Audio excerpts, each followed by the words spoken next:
Hello दोस्तों, स्वागत है आप लोग का। तो जहाँ तक हमने पढ़ा था दोस्तों, उससे जस्ट आगे अभी पढ़ेंगे हम लोग, ठीक है। तो सहकारी बैंक, जहाँ तक मुझे याद है मैंने पढ़ाया था, तो नाबार्ड के बारे में पढ़ेंगे। लेकिन उससे पहले हम लोग क्या करते हैं, वाणिज्यिक बैंक और आपका सहकारी बैंक में अंतर समझ लेते हैं। कॉमर्शियल बैंक जो होते हैं ना, ठीक है, कॉमर्शियल बैंक जिसको हम बोलते हैं वाणिज्यिक बैंक, ठीक है, वाणिज्यिक बैंक वर्सेस सहकारी बैंक।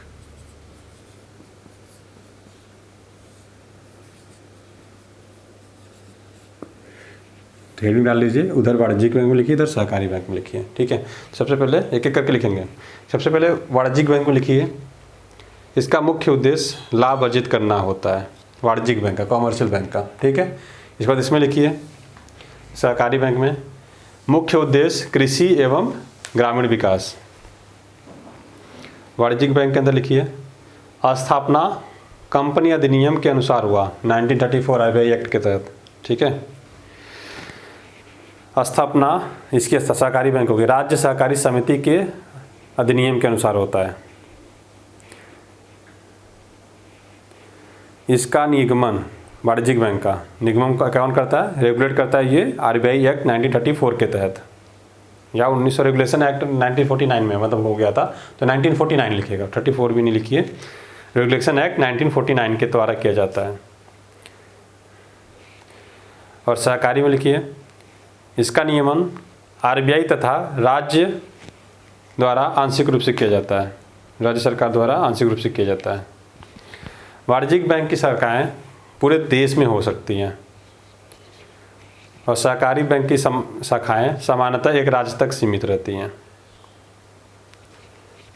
ठीक है। अब लिखिए नाबार्ड, NABARD।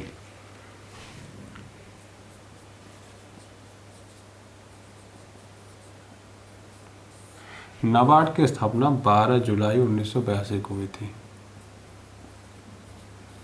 ठीक है, याद रखिएगा नाबार्ड की स्थापना। अच्छा, फुल फॉर्म में लिख लेते हैं ना, नेशनल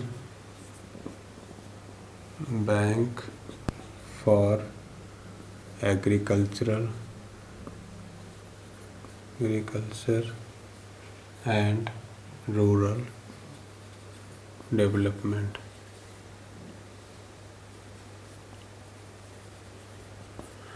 रूरल डेवलपमेंट और एग्रीकल्चर की बात कर रहा है। तो अभी सहकारी बैंक में किसकी बात करते थे, कृषि और ग्रामीण विकास की। RRB किसकी कहते थे, ग्रामीण विकास की। रूरल ये भी कर रहे हैं, एग्रीकल्चर ये भी कर रहे हैं। तो आप RRB की बात कर लीजिए, सहकारी बैंक की बात कर लीजिए, या फिर नाबार्ड की बात कर लीजिए, ये सब ले दे के कृषि और ग्रामीण विकास की ही बेसिकली बातें करते हैं, ठीक है। चलिए, तो नाबार्ड की अगर बात करें तो शिवरामन कमेटी के आधार मतलब सिफारिश पे इसको लागू किया गया था। तो ये थोड़ा सा लिख लीजिए ना यहाँ पे, शिवरामन कमेटी के सिफारिश पे बेसिकली किया गया था, शिवरामन समिति, ठीक है। इनकी सिफारिश पे बेसिकली ये लागू किया गया था नाबार्ड को, ठीक। चलिए लिख लीजिए, नाबार्ड की स्थापना शिवरामन समिति की सिफारिश के आधार पर 12 जुलाई 1982 को की गई थी। 12 जुलाई 1982 की गई थी शिवरामन समिति या कमेटी के आधार पर। नाबार्ड की स्थापना का उद्देश्य, नाबार्ड की स्थापना का उद्देश्य कृषि एवं ग्रामीण विकास, कृषि एवं ग्रामीण विकास के लिए आवश्यक साख सुविधाएं उपलब्ध कराना था। यह केंद्र सरकार की सहायता से कृषि एवं ग्रामीण विकास की शीर्ष संस्था के रूप में कार्य करता है। केंद्र सरकार की सहायता से कृषि एवं ग्रामीण विकास की शीर्ष संस्था के रूप में कार्य करता है। नाबार्ड एक वित्तीय संस्था है। नाबार्ड एक वित्तीय संस्था है जो निम्न संस्थाओं को वित्तीय सुविधाएं प्रदान करके अपने उद्देश्य को पूरा करती है। नाबार्ड एक वित्तीय संस्था है। नाबार्ड क्या है, एक फाइनेंशियल इंस्टीट्यूशंस है, ठीक है। नाबार्ड एक वित्तीय संस्था है जो निम्न संस्थाओं को वित्तीय सुविधाएं प्रदान करके अपने उद्देश्यों को पूरा करती है। नंबर 1 डालिए, राज्य सहकारी बैंक। पहला डालिए राज्य सहकारी बैंक, दूसरा क्षेत्रीय ग्रामीण बैंक। पहला डालिए राज्य सहकारी बैंक, दूसरा क्षेत्रीय ग्रामीण बैंक, तीसरा सरकार की कल्याणकारी योजनाएं, चौथा सरकार की कल्याणकारी योजनाएं, चौथा अनुसूचित वाणिज्यिक बैंक। अन्य संस्थाएं जो आपके कृषि और ग्रामीण विकास के लिए कार्य करती है। अन्य संस्थाएं जो कृषि और ग्रामीण विकास के लिए बेसिकली काम करती हैं। ठीक है, ये क्या है, नाबार्ड इनको बेसिकली क्या करता है, पैसे वगैरह देता है। ठीक है, इसके अलावा कुछ छोटे छोटे और बैंक होते हैं, इसको हम बेसिकली लघु बैंक बोलते हैं।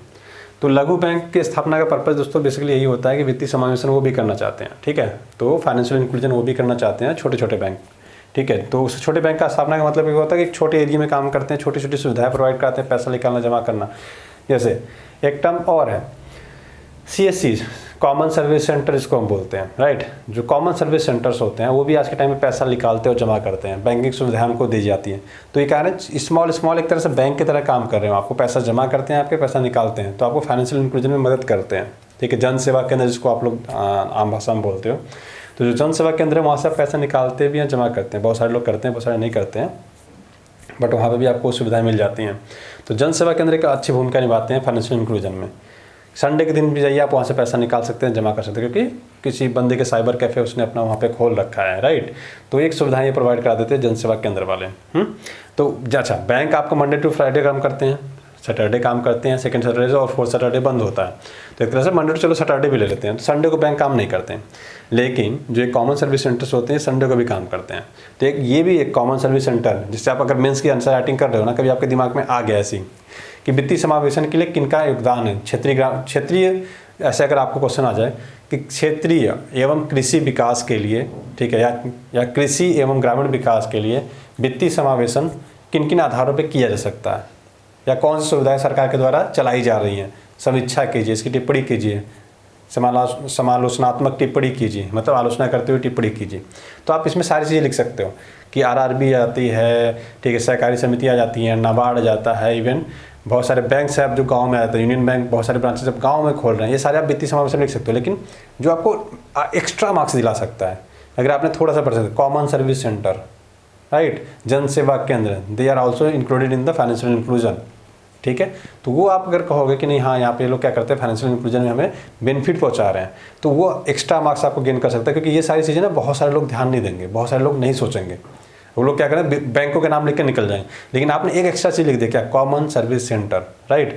तो कॉमन सेंटर तो एग्जाम में सोचेगा ये बहुत बारीकियों से पढ़ने वाला बच्चा है, मतलब इतना डीप में कि यार कॉमन सर्विस सेंटर भी हमारा फाइनेंशियल इंक्लूजन में बेनिफिट कर दे रहा है। कैसे, क्योंकि कॉमन सर्विस सेंटर संडे को भी काम करते हैं। जनरली जितने भी कॉमन सर्विस सेंटर हैं लोग अपना अपना जो दुकान होता है, जो शॉप होती है, वो संडे को भी खोलते हैं, क्योंकि वो प्राइवेट एंटिटी है।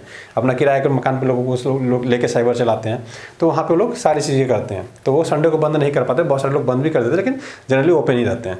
तो संडे को भी वो सर्विसेज प्रोवाइड कराता है, जो बैंक आपको संडे को सर्विसेज नहीं प्रोवाइड करा पा रहा है, वो भी कहाँ पे, गाँवों में ज़्यादातर प्रोवाइड करा रहे हैं। शहर में हो सकता है दुकान बंद कर देते हैं, लेकिन गाँव में 24/7 दुकानें लोग खोलते हैं। 24/7 का मतलब है कि 365 दिन उन लोग की दुकानें खुली रहती है। इवन होली दिवाली भी उनका रहेगा ना, तो खुले रहेंगे आधे घंटे फिर बंद करते हैं।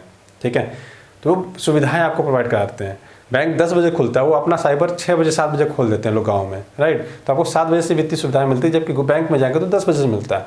तो अगर आप मेंस में ऐसी अगर आपके पॉइंट्स लिखते हो दोस्तों, तो उसमें आप डेफिनेटली आप 2 नंबर 4 नंबर हर एक क्वेश्चन पे आप गेन कर सकते हो, अगर एक की पॉइंट्स आप बना के रखते हो तो। ठीक है, तो इस थोड़ी सी बताएं, ये चीज़ें याद रखिएगा। ठीक है, लघु बैंक जो स्मॉल बैंक्स भी बनते हैं ना, जैसे अभी पेमेंट बैंक की बात करें, ठीक है, पेमेंट बैंक के बारे में थोड़ा सा समझेंगे, लेकिन आज नहीं करते हैं। पेमेंट बैंक जो करेंगे कल करेंगे। ठीक है, वित्तीय समावेशन के लाभ क्या क्या हैं, ये आपसे हो सकता है आगे चल के पूछा जा सकता है। तो देखो, वित्तीय समावेशन का कई सारे फैक्टर्स आते हैं। वित्तीय समावेशन या फाइनेंशियल इंक्लूजन मतलब समझिए, सबसे पहले तो मतलब पैसे के लेन देन से सबको जोड़ना, एक तरह से समझ लो ऐसा। ठीक है, और इसके मल्टीपल लाभ भी होते हैं। अगर आप कहोगे तो मैं लिखवा ही देता हूँ ना, आप लिख लीजिए एक बार। ठीक है, वित्तीय समावेशन का आशय सभी व्यक्तियों को प्रचलित वित्तीय व्यवसाय से जोड़ना है। वित्तीय समावेशन का आशय सभी व्यक्तियों को प्रचलित वित्तीय व्यवसाय से जोड़ना है। इसमें उन व्यक्तियों को भी शामिल किया जाता है जो सुदूर ग्रामीण क्षेत्रों में रहते हैं, अर्थात वित्तीय समावेशन समाज के वंचित वर्ग को वित्तीय सुविधाएं प्रदान करने की प्रक्रिया है। इसके माध्यम से वंचित वर्ग को आर्थिक विकास की मुख्य धारा से जोड़ा जा सकता है। ठीक है, अब सुविधाएं क्या क्या प्रोवाइड करा सकते हैं, आपको सब पता है, आपको लगभग सब कुछ पढ़ लिया यहाँ पे। जैसे बैंकिंग की सुविधा हो जाएगी, बैंकिंग में पैसे जमा करना, पैसे निकालना, लोन लेना, RD, FD, recurring deposit, term deposit, सारी चीज़ें आप कर सकते हो। लोन ले सकते हो यहाँ पे, राइट। कई टाइप के लोन होते हैं, house loan, car loan, tractor loan, समझ रहे हो। तो ये सारी चीज़ें ले सकते हो वहाँ पे, किससे, बैंकों से। तो ये बैंक अगर रहेंगे तब तो उनको पता चलेगा, नहीं तो वरना क्या करते लोग, साहूकारों से पैसे लेते थे, या जो ये होता है ना कि 2% पर मंथ पे ब्याज लेते हैं, 24%, 25%, 30% उनसे ब्याज लेके वो लोग क्या करते हैं, गरीब होते जाते हैं, गरीब रहते हैं और लेके और गरीब हो जाते हैं। और बैंक से लेंगे तो उनको कितना मैक्सिमम देना पड़ेगा, 14%, 15% तक। और जो साहूकार वगैरह लोग देते हैं वो 30%, 40% की ब्याज पे देते हैं, वो थोड़ा सा ज़्यादा हो जाता है ना। उसके अलावा जितने भी पॉइंट्स आपके दिमाग में सारे लिख सकते हो। प्रवासी मजदूरों को जोड़ना, स्वरोजगार को देना, मनरेगा स्कीम चल रही है, अगर अकाउंट नहीं खुले रहेंगे तो उनके अकाउंट में पैसे नहीं आएंगे। ठीक है, तो ये सारी चीज़ें आप क्या कर सकते हो, उसमें एड ऑन के रूप में कह सकते हो। ठीक है ना, ये होते हैं बेसिकली आपके फाइनेंशियल इंक्लूजन। तो इसमें अच्छा, अब बैंकिंग सुविधा से जोड़ने के फ़ायदे क्या है। बैंकिंग सुविधाओं से जोड़ने के कई फ़ायदे हैं। जैसे प्रोडक्टिविटी बढ़ जाएगी, किसी को पैसा भेजना है तुरंत भेज सकते हो, वरना कैश लिए हो, कैसे जाके दो। किसी को दिल्ली, आप रह रहे हो मान लेते हैं दिल्ली में, आपको मुंबई में किसी को पैसा भेजना है, आपके पास कैश है, आप कैश पैसा आप वहाँ तक कैसे पहुँचाओगे, तो ऑल इन अकाउंट रहेगा तभी तो आप इसको भेज सकते हो ना।